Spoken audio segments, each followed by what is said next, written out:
नमस्कार, आप सभी का स्वागत है यूथ अध्ययन के चैनल में। एक बार फिर से मैं आपके बीच अब टेट परीक्षाओं के लिए नई सीरीज लेके आया हूं, जिसका कि पहला क्वेश्चन है कि प्राचीन भारत की निम्नलिखित में से कौन सी लिपि दाएं से बाएं लिखी जाती थी। तो प्राचीन भारत की ऐसी कौन सी लिपि थी जिसको दाएं से बाएं लिखा जाता था, तो इसका नाम था खरोष्टी लिपि।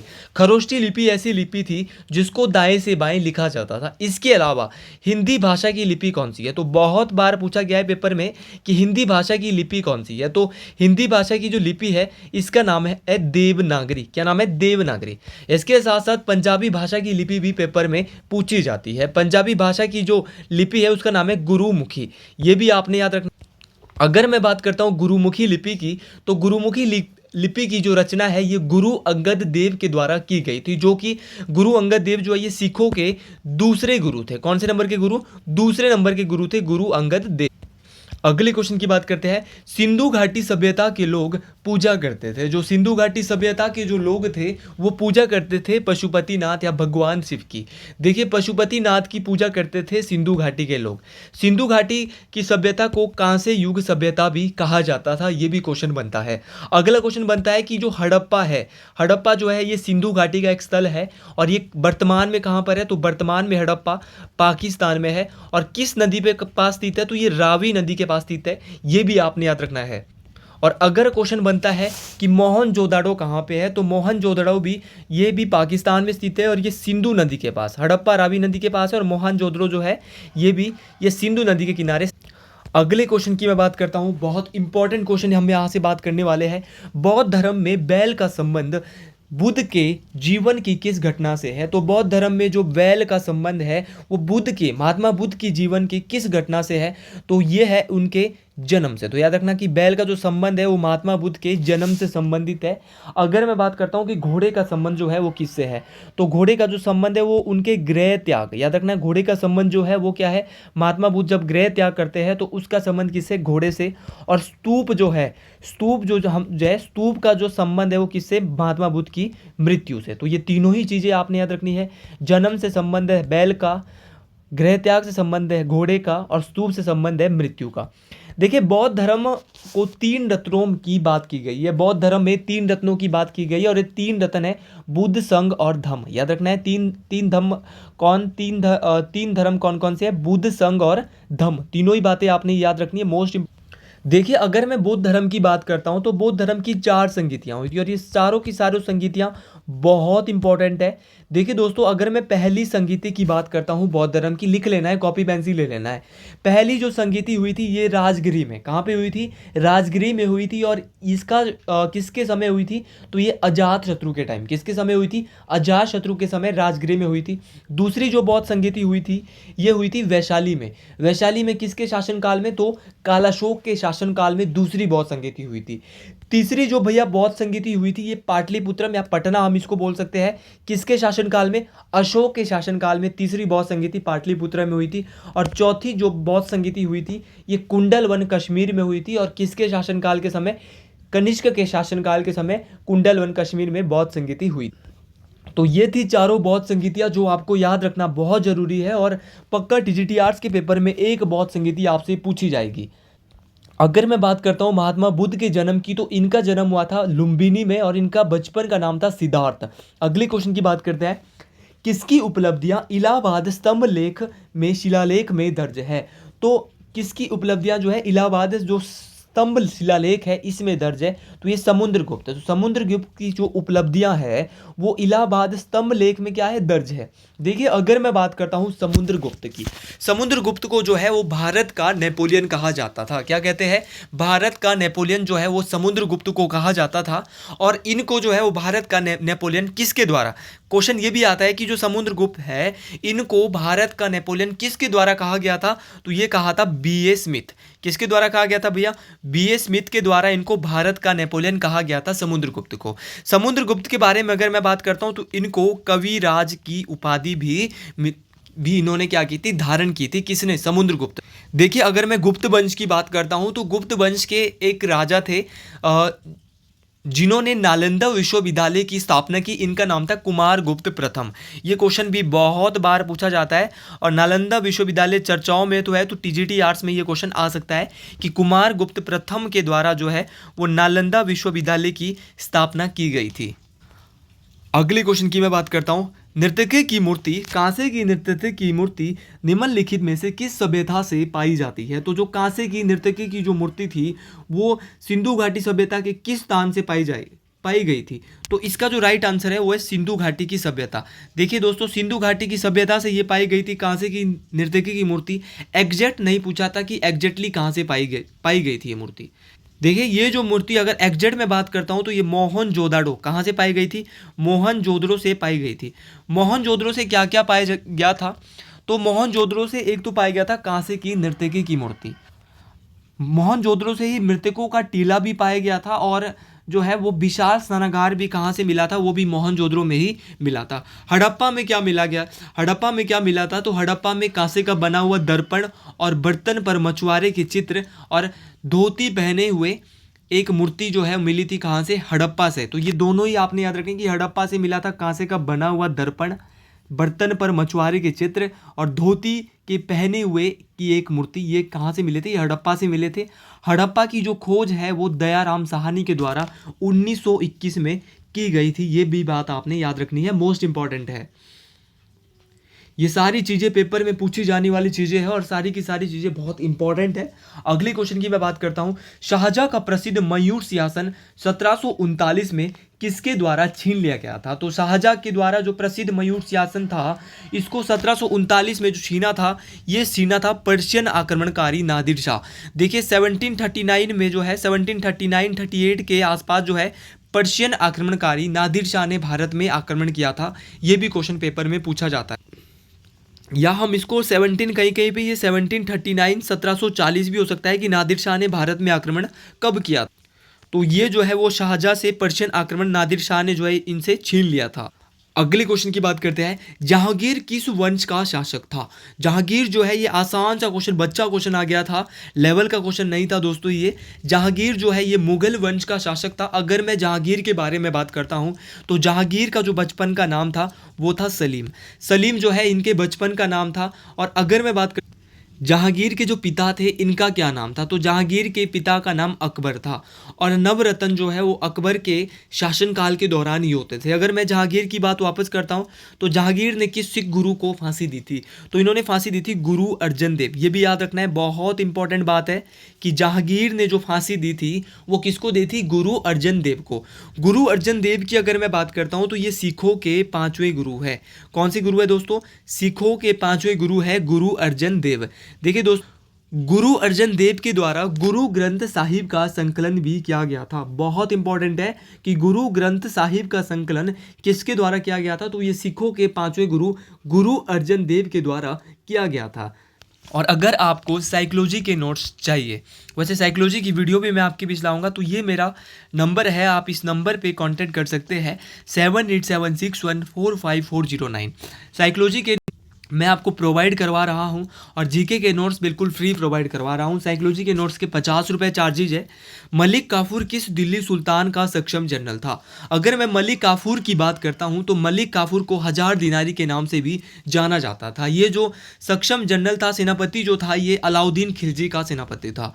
अगर बात करते हैं अलाउद्दीन खिलजी की, अलाउद्दीन खिलजी जो है ये खिलजी वंश से संबंधित थे और अलाउद्दीन खिलजी जो है वो अपने को सिकंदर द्वितीय, याद रखना, कौन सा शासक ऐसा है जो अपने आप को सिकंदर द्वितीय मानता था? तो वो कौन था? अलाउद्दीन खिलजी।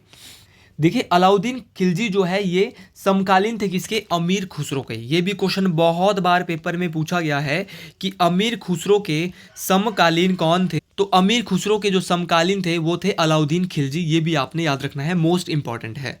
और अगर क्वेश्चन आएगा कि खिलजी वंश की जो स्थापना है वो किसके द्वारा की गई थी, तो ये फिरोज शाह, जलालुद्दीन फिरोज शाह खिलजी के द्वारा की गई थी। किसके द्वारा की गई थी? जलालुद्दीन फिरोज शाह खिलजी के द्वारा। अगले क्वेश्चन की बात करते हैं। प्रतिष्ठित संगीतकार जोड़ी तानसेन और बेजू बावरा किसके शासनकाल के दौरान फले फूले? तो प्रतिष्ठित जो संगीतकार जोड़ी थी तानसेन और बेजू बावरा की, वो किसके शासनकाल के दौरान फले फूले थे? तो इसका जो राइट आंसर आएगा वो आएगा अकबर।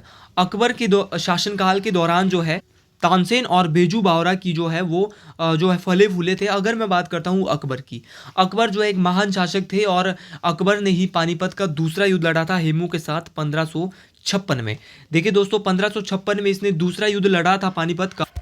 अब क्वेश्चन पेपर में आता है कि अकबर के नवरत्नों में कौन कौन आता है। तो अकबर के नवरत्नों में जो है वो 9 लोग आते हैं। मैं लिखा रहा हूँ, एक एक करके अपना कॉपी पेन निकाले और लिख ले, क्योंकि पेपर में टेट परीक्षाओं में जरूर पूछे जा सकते हैं। तानसेन इसके नवरत्न में आता था, बीरबल इसके नवरत्न में आता था, अबुल फजल इसके नवरत्न में आता था, फेजी इसके नवरत्न में आता था, टोडरमल अकबर के नवरत्न में आता था, राजा मानसिंह आता था, अब्दुल रहीम खाना आता था, मुल्ला रोफिया शाह आता था और हकीम मोहम्मद आता था। तो ये सारे के सारे जो है वो अकबर के नवरत्नों में आते थे। तो आपने इसको बिल्कुल लिख भी लिया। देखिए दोस्तों एक क्वेश्चन यहाँ से हमसे स्किप हो गया था, जिसका जो था तालिकोटा का युद्ध किस वर्ष हुआ। तो अगर मैं बात करता हूँ तालिकोटा के युद्ध की, तो तालिकोटा का युद्ध है ये 1565 में हुआ। इसके अलावा कुछ महत्वपूर्ण लड़ाई जो आपसे पेपरों में पूछी जा सकती है। पहली पूछी जा सकती है पानीपत का पहला युद्ध। तो पानीपत का पहला युद्ध 1526, दूसरा युद्ध 1556 और तीसरा युद्ध पानीपत का वो 1761 में हुआ था। तो ये तीनों युद्ध पानीपत के आपने याद रखने हैं। इसके अलावा हल्दी घाटी का युद्ध भी टेट परीक्षाओं में पूछ लिया जाता है। ये हुआ था 1576, यानी 1576 में जो है हल्दी घाटी का युद्ध हुआ था। और प्लासी का युद्ध अब पूछ लिया गया था कल ही पेपर में, मैंने बार बार बताया था, ये 1757 में हुआ था। बक्सर का आने वाले पेपर में पूछा जा सकता है। तो बक्सर का युद्ध हुआ था 1764। तो 1764 में बक्सर का युद्ध हुआ था। तो सारे के सारे युद्ध आपने देख लिए होंगे इंपॉर्टेंट। देखिए दोस्तों अकबर के बारे में एक और बात मुझे याद आ रही है जो बहुत बार पेपर में पूछी जाती है। नवरत्न तो अकबर के थे ही थे। इसके अलावा दीन ए इलाही की स्थापना किसके द्वारा की गई। तो दीन ए इलाही की स्थापना 1582 में अकबर के द्वारा की गई। देखिए दोस्तों अगर मैं बात करता हूँ अगले क्वेश्चन की, तो ये एचपी जीके के कुछ क्वेश्चन है, क्योंकि एचपी जीके भी टेट परीक्षाओं में पूछ लिया जाता है। कौन सी हिमाचल प्रदेश की सबसे बड़ी प्राकृतिक झील है। आसान क्वेश्चन, बच्चा क्वेश्चन। तो हिमाचल प्रदेश की सबसे बड़ी प्राकृतिक झील है रेणुका। हिमाचल प्रदेश की सबसे बड़ी प्राकृतिक झील रेणुका। और अगर मैं बात करता हूँ हिमाचल प्रदेश की सबसे बड़ी झील रेणुका की, तो यह जो है भारत का सबसे छोटा रामसर साइट भी है। ये भी याद रखना है, भारत की सबसे छोटी रामसर साइट जो है हिमाचल प्रदेश की रेणुका झील है, जिसका जो एरिया है वो 2.5 किलोमीटर है। ये भी आपने याद रखना है। और रेणुका झील का जो आकार है वो सोई हुई स्त्री की तरह है। ये भी आपने याद रखना है, कैसा है, सोई हुई स्त्री की तरह जो है वो रेणुका झील का आकार है। ये भी आपने याद रखना है। इसके अलावा ऑप्शन में यहाँ पर गोविंद सागर लेक दिया है। तो गोविंद सागर झील जो है हिमाचल प्रदेश की सबसे बड़ी कृत्रिम या बोलेंगे मैन मेड लेक है। सबसे बड़ी कृत्रिम झील है हिमाचल प्रदेश की कौन सी, गोविंद सागर लेक। देखिए गोविंद सागर लेक जो है ये बिलासपुर में स्थित है। और इसके अलावा ऑप्शन में डल झील भी दिया है। डल झील की अगर मैं बात करता हूँ तो डल झील जो है ये कांगड़ा में स्थित है। और अगर रिवालसर झील की बात करता हूँ रिवालसर, तो रिवालसर झील जो है ये मंडी में स्थित है। ये भी आपने याद रखना है। डल झील कांगड़ा में है, गोविंद सागर बिलासपुर में है और रेणुका सिरमौर में। देखिए एक एक चीज़ों के बारे में, एक एक ऑप्शन के बारे में हम लोग डिस्कस कर रहे हैं। ये हर एक चीज़ इंपॉर्टेंट। अब टेट परीक्षाओं में ये क्वेश्चन बहुत बार पूछ लिया जाता है कि हुमायूं का मकबरा किसके द्वारा बनाया गया था। तो जो हुमायूं का मकबरा था इसको हमीदा बानो बेगम या इनको बेगा बेगम के नाम से भी जाना जाता है। तो अगर मैं बात करता हूँ हुमायूं के मकबरे की, तो इसको बनाया था हमीदा बानो बेगम या बेगा बेगम भी कई बार पेपर में होता है। तो दोनों बातें आपने याद रखनी है।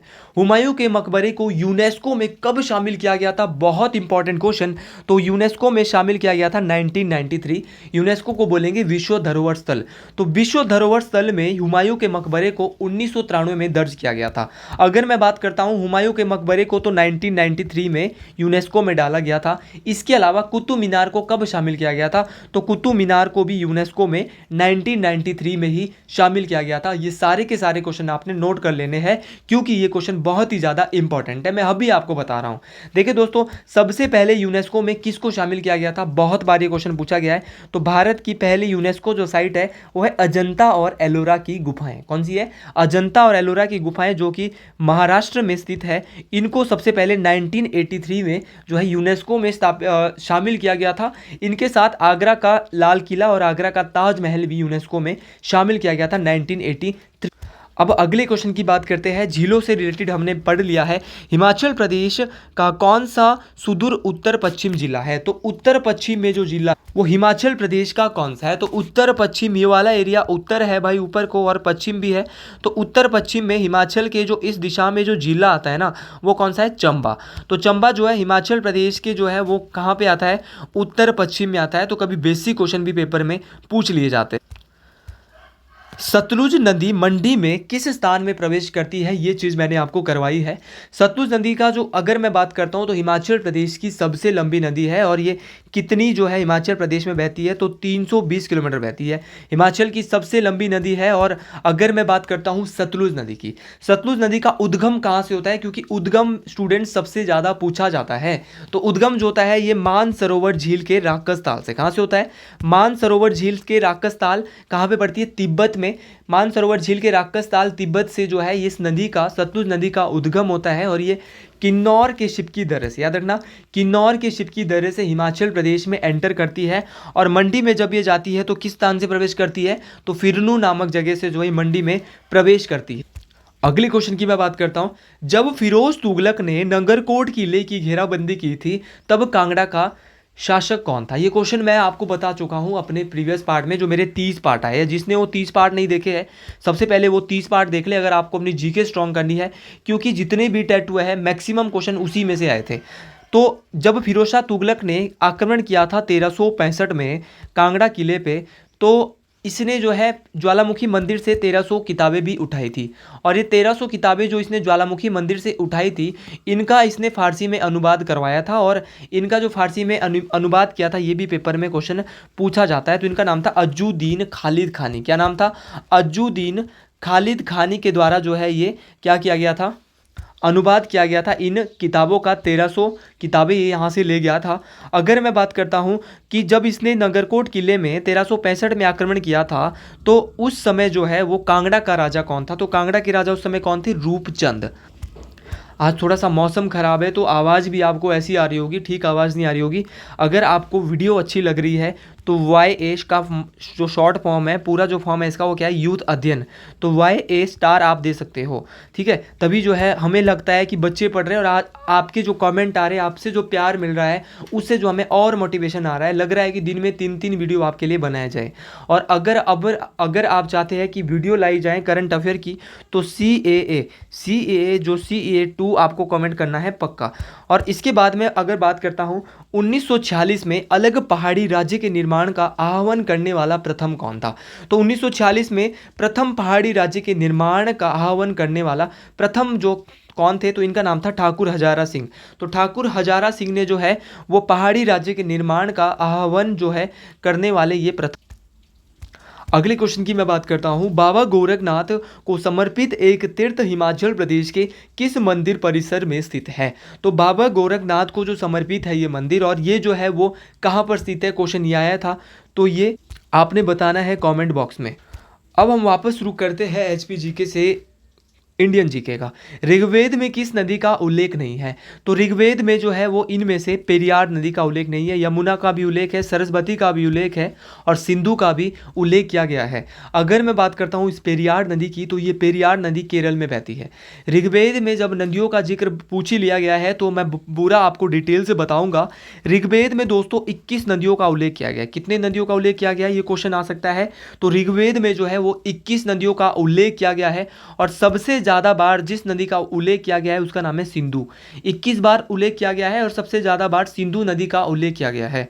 अगर क्वेश्चन आएगा ऋग्वेद की सबसे पवित्र नदी कौन सी है, तो ऋग्वेद की सबसे पवित्र नदी है सरस्वती। ये भी आपने याद रखना है, मोस्ट इंपॉर्टेंट है। अगले क्वेश्चन की मैं बात करता हूँ। उत्तर बिहार का प्राचीन नाम क्या था? अगर मैं उत्तर बिहार की बात करता हूं तो उत्तर बिहार का जो प्राचीन नाम था तब बज्जी। बज्जी एक महाजनपद था जो कि 8 जनपदों से मिलकर बना था। अगर मैं बात करता हूं बज्जी की, तो बज्जी जो है वो सबसे पुराना गणतंत्र भी था। याद रखना, बज्जी जो है ये सबसे पुराना गणतंत्र भी था जितना मुझे याद है। और बज्जी की कैपिटल बहुत बार पूछी जाती है। तो बज्जी महाजनपद की जो राजधानी थी इसका नाम था वैशाली। और ये कितने जनपदों का समूह था? तो ये 8 जनपदों से मिलकर बना था। अगले क्वेश्चन की बात करते हैं। तीसरी बौद्ध परिषद कहाँ आयोजित हुई थी? थोड़ी देर पहले मैंने आपको बताया था कि तीसरी जो बौद्ध बैठक है वो अशोक के समय कहाँ पे हुई थी? पटना या पाटलिपुत्र में हुई थी। ये भी आपने बात याद रखनी है। पहली राजगृह में हुई थी, दूसरी वैशाली में हुई थी, तीसरी पाटलिपुत्र में हुई थी और चौथी जो हुई थी वो कहाँ पे हुई थी? कुंडलवन कश्मीर में हुई थी। अगर आप ढंग से वीडियो देख रहे हैं तो मैं गारंटी दे रहा हूँ आपके 70+ नंबर जीके में ही आ जाएंगे। लेकिन आपको सीरियस होकर पढ़ना पड़ेगा। करंट अफेयर में लगातार अब आपके बीच लाने वाला हूँ। इंग्लिश की भी वीडियोज़ यहाँ पर आने वाली है। अगर आप चाहते हो कि सर इंग्लिश की भी वीडियोज़ लानी है तो कोड इंग्लिश प्लस भी करना है। तो ये सारे कमेंट आपको करने हैं, इंग्लिश प्लस प्लस आपको करना है, तभी ये मैं आपको वीडियोज़ लाऊंगा। अगले क्वेश्चन की मैं बात करता हूँ। शूद्रक का मृच्छकटिकम में क्वेश्चन ये है कि देखिए ये भी आता है कि मृच्छकटिकम की जो रचना है वो किसके द्वारा की गई है? तो वो शूद्रक के द्वारा की गई है। देखिए दोस्तों, ये जो शूद्रक ने जो है मृच्छकटिकम जो लिखा है ये क्या है? एक ये नाटक है। देखिए दोस्तों, इसको संस्कृत भाषा का शब्द है मृच्छकटिकम। ये पेपर में आया था क्वेश्चन कि मृच्छकटिकम जो है ये किस भाषा का शब्द है? तो मृच्छकटिकम जो है ये संस्कृत भाषा का शब्द है। और अर्थ भी एक बार पेपर में, एलाइड के पेपर में शायद पूछ लिया गया था कि मृच्छकटिकम का अर्थ क्या है? तो मृच्छकटिकम का अर्थ है मिट्टी का खिलौना। और तो शूद्रक के द्वारा इसकी रचना की गई थी और ये एक प्रकार का क्या है? नाटक। अगले क्वेश्चन की बात करता हूं। पाल वंश का संस्थापक था। पाल वंश का जो संस्थापक था इसका नाम था गोपाल। देखिए पाल वंश की राजधानी पेपर में पूछी जाती है। पाल वंश की जो राजधानी है वो कहाँ पे? मुंगेरी। हर एक चीज़ को ध्यान से सुनना है। मैंने जैसे करवाया था धमवारी सुंडा जल विद्युत परियोजना, अपने ही पार्ट में करवाया था और वो क्वेश्चन पेपर में आया था। तो ये इंपॉर्टेंट चीज़ें हैं, ये नई चीज़ें आपको सीखनी है कि पाल वंश की राजधानी कहाँ पे है? मुंगेरी है। ये क्वेश्चन पेपर में आएंगे तो इन क्वेश्चन को ध्यान से सुन। अगर मैं पाल वंश के एक महान शासक की बात करता हूँ तो इनका नाम था धर्मपाल। धर्मपाल जो है ये पाल वंश के महान शासक थे। क्यों महान थे? क्योंकि धर्मपाल के द्वारा विक्रमशिला यूनिवर्सिटी की स्थापना की गई थी। अगले क्वेश्चन की बात करता हूं। पहले भी आपके बीच में सेम क्वेश्चन डिस्कस ये करवा चुका हूं कि चोल वंश के राजा जिन्होंने सिलोन पे कब्जा किया था। तो चोल वंश के ऐसे राजा जिनके द्वारा सिलोन पे कब्जा किया गया था तो इनका नाम था राजेंद्र प्रथम। राजेंद्र प्रथम जो है ये चोल वंश के ऐसे राजा थे जिन्होंने सिलोन पर कब्जा किया। अगले क्वेश्चन की बात करता हूँ। दिल्ली के खिलजी सुल्तान थे। दिल्ली के जो खिलजी सुल्तान थे वो कौन थे? तो दिल्ली के खिलजी सुल्तान कौन थे? तुर्की। और खिलजी वंश की जो स्थापना की गई थी वो की गई थी जलालुद्दीन फिरोज शाह खिलजी के द्वारा। क्वेश्चन नोट डाउन करना कॉपी में आपका काम है, मेरा काम है आपको बताना। अगर मैं बता रहा हूँ और आप फिर भी नहीं कर रहे हैं तो गलती फिर सरासर आपकी हो जाएगी। मैं इसके बाद कमीशन के लिए भी लगातार वीडियो आपके बीच लाऊंगा जिसमें अच्छे लेवल के क्वेश्चन होंगे। भारतीय एसोसिएशन कब स्थापित हुआ? तो भारतीय एसोसिएशन जो स्थापित हुआ था ये 1876 में स्थापित हुआ था। और इसके जो किसके द्वारा इसको स्थापित किया गया था? तो दो व्यक्तियों, आनंद मोहन बोस और सुरेंद्र नाथ बनर्जी। दोनों बातें याद रखनी है कि जो हमारा इंडियन एसोसिएशन है इसको आनंद मोहन बोस और सुरेंद्र नाथ बनर्जी के द्वारा इसकी स्थापना की गई थी। और कब की गई थी? 1876। अगला क्वेश्चन है कि फादर ऑफ इंडियन अनरेस्ट किसे कहा जाता था? तो फादर ऑफ इंडियन अनरेस्ट जो है ये लोकमान्य तिलक को कहा जाता था। महात्मा गांधी को राष्ट्रपिता कहा जाता था। एओ ह्यूम जो है इन्होंने भारतीय राष्ट्रीय कांग्रेस की स्थापना की थी 28 दिसंबर 1885। याद रखना एओ ह्यूम के द्वारा भारतीय राष्ट्रीय कांग्रेस की स्थापना कब की गई थी? 28 दिसंबर 1885 को। दादा भाई नौरोजी जो है ये भारतीय राष्ट्रीय कांग्रेस के दूसरे अध्यक्ष थे, ये भी आपने याद रखना है। भारत में राजनीति में कौन सबसे सर्वोच्च है? तो भारत में अगर राजनीति की बात की जाए तो भारत में राजनीति में सबसे सर्वोच्च जो है वो कौन सा है? संविधान। हमारा जो कॉन्स्टिट्यूशन है ये सबसे ज़्यादा स्ट्रॉन्ग है। अगले क्वेश्चन की मैं बात करता हूँ दोस्तों। निम्नलिखित में से कौन सा मूलभूत अधिकार नहीं है? Which one of the following is not a fundamental right?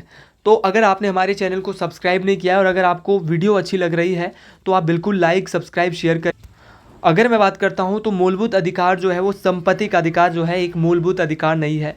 जो राइट टू प्रॉपर्टी है ये पहले मौलिक अधिकार था, फंडामेंटल राइट था, लेकिन अब इसको हटा के 301 में डाला गया है और कानूनी अधिकार बना दिया है। 301 में अब संपत्ति के अधिकार को डाला है और कानूनी अधिकार बना दिया है। 1978 में एक अमेंडमेंट हुआ था, एक संशोधन हुआ था। इस संशोधन का नाम था 44th अमेंडमेंट 1978। 44वां संविधान संशोधन 1978 के तहत जो है वो संपत्ति के अधिकार को मौलिक अधिकार से हटाकर ये आपने याद रखना है कानूनी अधिकार बना दिया गया था। कैसा अधिकार बनाया था? कानूनी अधिकार बनाया गया था। यहाँ पे फंडामेंटल राइट्स की बात हुई है तो इसके बारे में भी थोड़ा सा जिक्र कर लेते हैं। फंडामेंटल राइट्स की अगर मैं बात करता हूँ तो फंडामेंटल राइट्स की जो चर्चा है वो आर्टिकल 12 से 35, याद रखना 12 से 35 जो है वो किसके बारे में जिक्र किया गया है? तो ये फंडामेंटल राइट्स के बारे में जिक्र किया गया। अगले क्वेश्चन की दोस्तों बात करते हैं कि राष्ट्रपति अध्यादेश लागू रह सकता है। तो राष्ट्रपति जो अध्यादेश है वो जारी करते हैं तो ये लागू रह सकता है 6 महीने के लिए। 6 महीने के लिए जो है वो राष्ट्रपति के द्वारा जो क्या दिया जाता है, अध्यादेश दिया जाता है, उसको लागू किया जाता है। अध्यादेश के बारे में कि राष्ट्रपति अध्यादेश लागू कर सकता है ये अनुच्छेद 123 में बताया गया है। ये भी आपने याद रखना है, बहुत इंपॉर्टेंट है कि राष्ट्रपति अध्यादेश किस अनुच्छेद के तहत लागू कर सकता है। तो अनुच्छेद 123 के तहत राष्ट्रपति जो है वो अध्यादेश जारी कर सकता है। और राष्ट्रपति पर महाभियोग भी लगाया जा सकता है, मतलब कि उसको उससे पद की हटाने की प्रक्रिया को क्या कहते हैं? महाभियोग। तो महाभियोग जो है वो आर्टिकल 61 के तहत लगाया जाता है, ये भी आपने याद रखना है। और राष्ट्रपति को जो क्षमादान की शक्ति है वो अनुच्छेद 72 में बताई गई है कि राष्ट्रपति किसी को भी क्षमा कर सकता है। वो किस आर्टिकल में बोला गया है? आर्टिकल 70। अगले क्वेश्चन की मैं बात करता हूँ। भारत के कंट्रोलर और ऑडिटर जनरल डैश के मित्र और मार्गदर्शक है। भारत के जो सीजीआई है, जिनको हम बोलते हैं कंट्रोलर एंड ऑडिटर जनरल, ये जो है ये किसके जो है वो मार्गदर्शक, मित्र और मार्गदर्शक है। तो इसका जो राइट आंसर आएगा 123 का, वो क्या है? तो वो है लोक सेवा समिति। तो लोक सेवा समिति के जो है ये क्या है? मित्र और मार्गदर्शक है auditor general and controller India के। देखिए कैग के बारे में, इनको हम कैग शॉर्ट फॉर्म में बोलेंगे, इनके बारे में जो है अनुच्छेद 148 से 151 के बीच में बोला जाता है। अगर टेट की परीक्षाओं में आएगा कि भारत के कंट्रोलर और ऑडिटर जनरल सीजीआई कौन है, कि कैग कौन है, सॉरी सीएजी कौन है, तो आप क्या बोलेंगे? तो भारत के जो कैग है वर्तमान में, इनका नाम है गिरीश चंद्र मुर्मू।